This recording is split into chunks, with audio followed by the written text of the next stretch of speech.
Whoa! Well, happy Thanksgiving to you. This is Thanksgiving's week. We have a special guest, and I want to bring him in right now. But just please like, share, and comment. And remember, toys are fun. All right, let's bring him in now. Well, hello there. How's it going?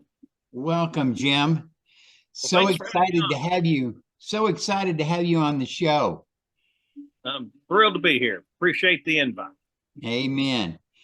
Well, you have a big week for Thanksgiving?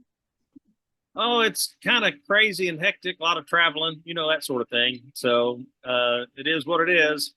Right. Where do we want to pick up? All right. We just want to welcome Jim to the show. Hello, everybody. So, how long have you been 3D printing, Jim? Oh, man, I'm going on 8 years now. I was just going through some old files on my computer. I'm like, wow, that was from 8 years ago. Wow. And I was a graphic designer many, like 30 years ago. And then I got into Star Wars costume there for a while. Did that about 20 years ago. And that kind of led me. I just always had that creative urge to do something, with my hands, make stuff, do things. And right. and then when the Star Wars stuff just kind of got, I had some health issues related to the equipment that I was using and the chemicals and everything else. So I decided I better do something different. And my son at the time was he was uh, he was taking a class piece of software called Tinkercad. It's something they teach, junior high school kids, and to introduce them into the world of 3D model creation. And he was visiting one day, and it's kind of a rainy day, kind of like today, and and he showed me how to use it, and I said, "Wow, this is the greatest thing ever!" And so I took off from there. Wow. Sounds exciting. And you have your own Etsy. Yes, sir. I sure do. It's funny. It's tk560.etsy.com. And a lot of people say, what does that mean? Well, if you're a Star Wars fan, TK and then a number is what the stormtroopers were called. And there's a costuming group out there called the 501st, and Right. they've actually been used a time or two in some of the. I think they were background extras in some of the television programs that they're like Mandalorian. I think they needed a bunch of stormtroopers. It's going to cost the production too much money to do, so they invited the 501st out, and a whole bunch of guys in their stormtrooper gear showed up and filled in the gaps there and for their movie or whatever. And Wow. so and so that's I'm part of the 501st, and TK560 is my stormtrooper number. So, Okay. Okay. I think my son's even in one of those groups. He marched in the parade in Atlanta one time, I believe. oh yeah, yeah. Yeah. I haven't really been an active participant in years, but I did create my own molds for stormtrooper armor and made my own stormtrooper armor. So, I had I a think vacuum machine once upon a time and all that kind of stuff. So, I think his hardest thing to find was the boots. oh yeah, Yeah.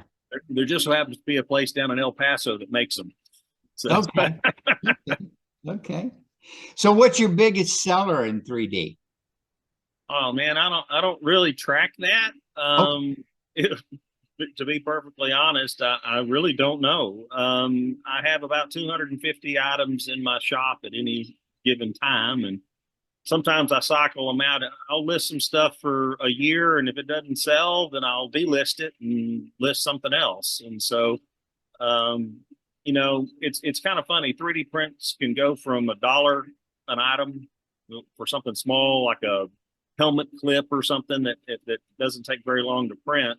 The shipping winds up being more expensive than the part, up to something like the Space-O-Matic, which is something that I recreated here, about 5 years ago, 4 or 5 years ago, something like that. You And sold a bunch of those? I did a limited run of 50, and I think I have four left. So Okay. I've done, a little over 45 of them. and I'm not going to do any more after that unless I can come up with a way to automate it. So, the original toy was card reader, read a card, went through the mechanism, it would line a path or whatever. Right. I don't intend to do something like that, but it would be pretty cool if I could figure out a way to do an app on a phone and control it that way. So I've got a stepson who's a mechanical engineer, and I'm trying to twist his arm to help me work through the engineering components on that, because it's one thing to make a static model. It's another to make it move and articulate and those sorts of things. I'm learning, but I'm an artist, not an engineer. So Gotcha. Well, this is my Santa that somebody, yeah. Angelo, made me this little mini me. Oh, that's awesome. And you've got a boxed figure there. Yeah. Got a box figure, yeah, from what Let Her Go. What's the name of that show? Oh, yeah, Frozen or something. Yeah. Frozen, yeah. Yeah. Well, the thing that really caught my eye first was the thing you're going to share with um, the screen there, the mobile command part. Was Okay. that something that they never made? Was that something they were going to make? Well, there's a couple of pieces here. I'm sorry, I talk a lot, so No, tell me. go ahead. Go ahead. What happened was I was seeing a lot of mobile support vehicles, the cab fronts with none of the bubble, or the bubble canopy was broken. Right. And I always thought, man, that's a shame, because that's a cool vehicle. But if you're missing that bubble canopy, it's really kind of, I know it was designed to go topless or whatever, but it just needed a top that went on. And I got to kind of looking at my big trapper and realized, okay, it's more of a armor plated type of vehicle. Uh-huh. And I thought, well, why don't I just make something inspired by the big trapper cab front, which is very similar in dimensions to the mobile support vehicle. And so I started tinkering around and came up with basically a copy of the big trapper. And I'm thinking, that's kind of boring. They just go through a hole in the roof and you're done. And I thought, well, what if I always was a fan of the DeLorean. So wouldn't it be cool to put DeLorean gold wing doors on this thing? And so that kind of led me down a design path of adding the gold wing doors so that it was different. It was inspired from, it looks like it may have come out of the same, factory or whatnot, but was different enough that it's an original. Now, Right.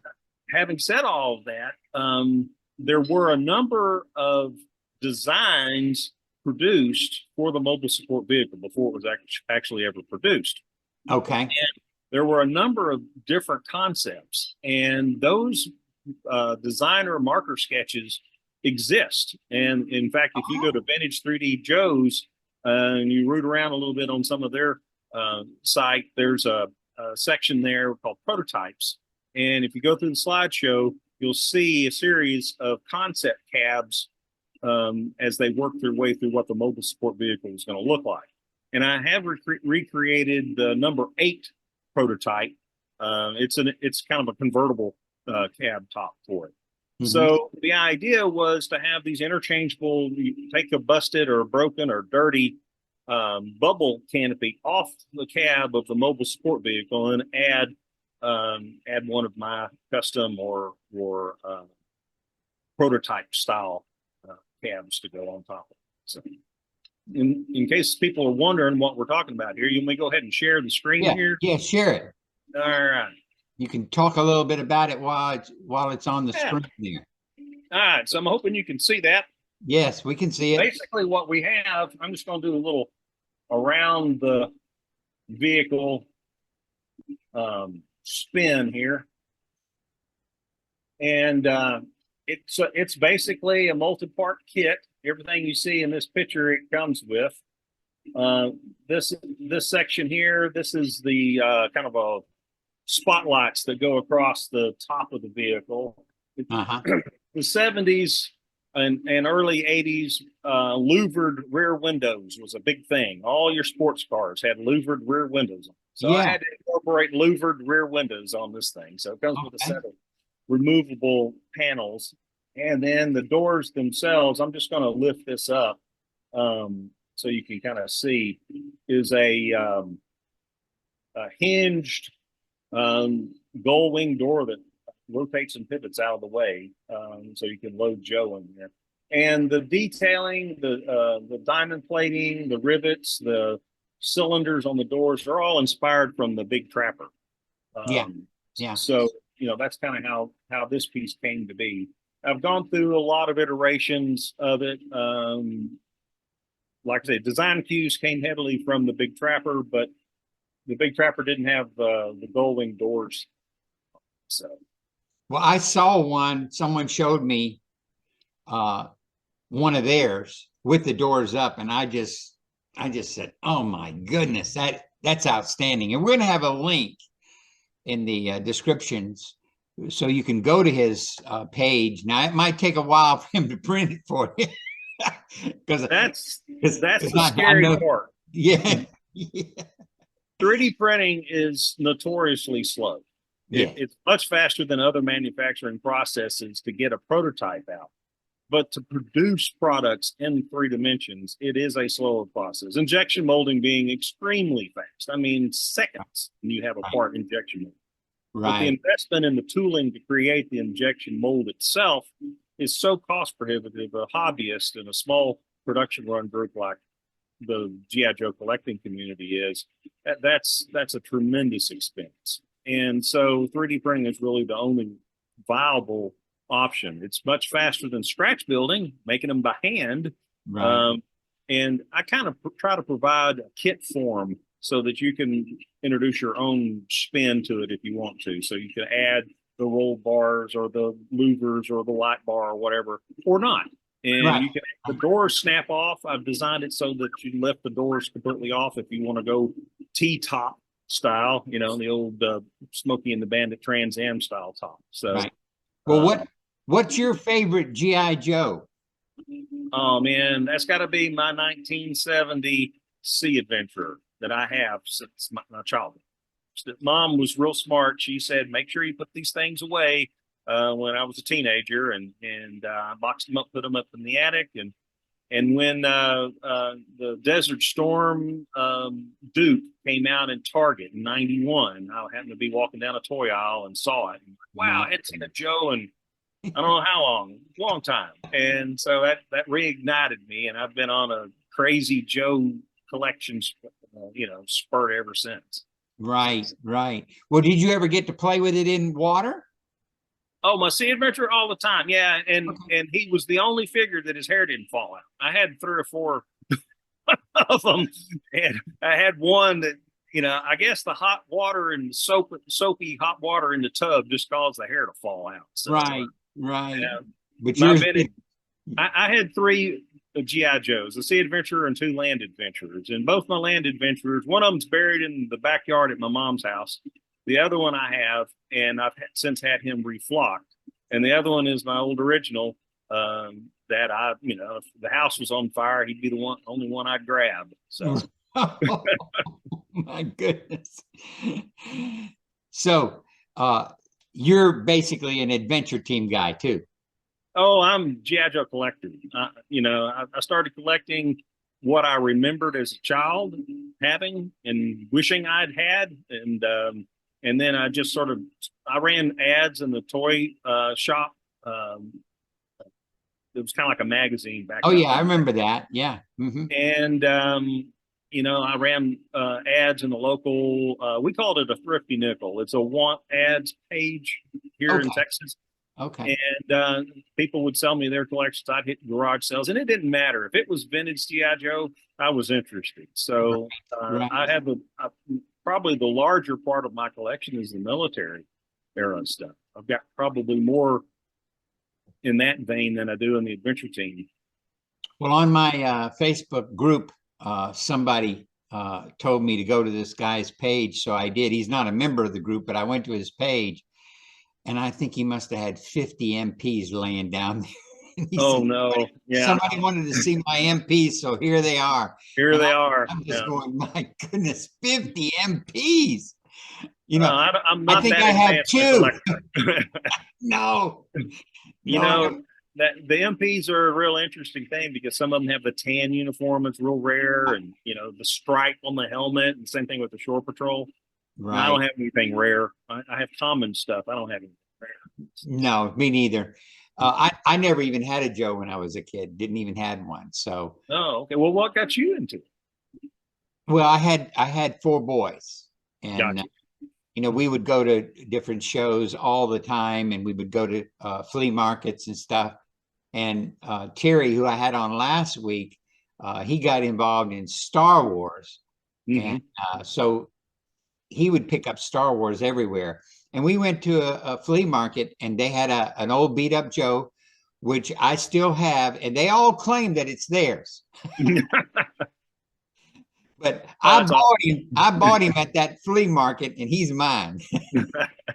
It's kind of funny, I it was off the radar for me until I was, just Mhm. recently graduated from college and working on my first job, and I had a friend living up in Amarillo, which is 8-hour drive from here. It's a pretty good haul, even though it's still in Texas. It's a pretty good haul, Right. and he invited me up one. It was after New Year's. It was still cold, and we drove up there, and he said, "Let's go to the mall." And I'm like, "Oh, okay, go to the mall." Well, in the mall was a kind of a secondhand store. And in the back of the secondhand store, there were probably 30 wooden foot lockers. Oh And I my. wasn't a collector at the time, but I was just mesmerized by all this Right. G.I. Joe stuff that I had not really. So I grew up, I remember the adventure team. That's what I played with. I had a Jeep. But I didn't have any of the military era stuff as a kid, Okay. and so it was kind of off my radar. So, Right. so Well, it's fun to see that. I just want to thank you for coming on my little show, uh, and sharing with us. We're going to have some links so that you can get in touch with Jim, because you might want to use his services for something in the future. And him and I hopefully will be working on something coming up for next year. But again, I just want to thank you. Is there anything you want to say before we go? Sure. I'm glad you brought up the custom thing because, I've kind of basically recreated most of the adventure team. That's not, I'm not Okay. trying to brag. It's come about because people have asked me, Right. "Hey, can you do the blah, blah, blah?" And I'm sure, why not? Right. Right. And so if you got something that you would like to see, run it past me. I Can't typically hurt. don't charge for my design time because that's a fun for me. Okay. It's mostly about how long does it take to print. So And if you got something that you need or something that you want and you want to run it by him, he's open to that. yep, And we'll put a link in there for you. And again, Jim, thank you so much for coming. And I hope you have a happy Thanksgiving. well, And I'm same going to to you. And wish thanks for every being one here. of y'all a happy Thanksgiving. And remember, toys are fun. Bye.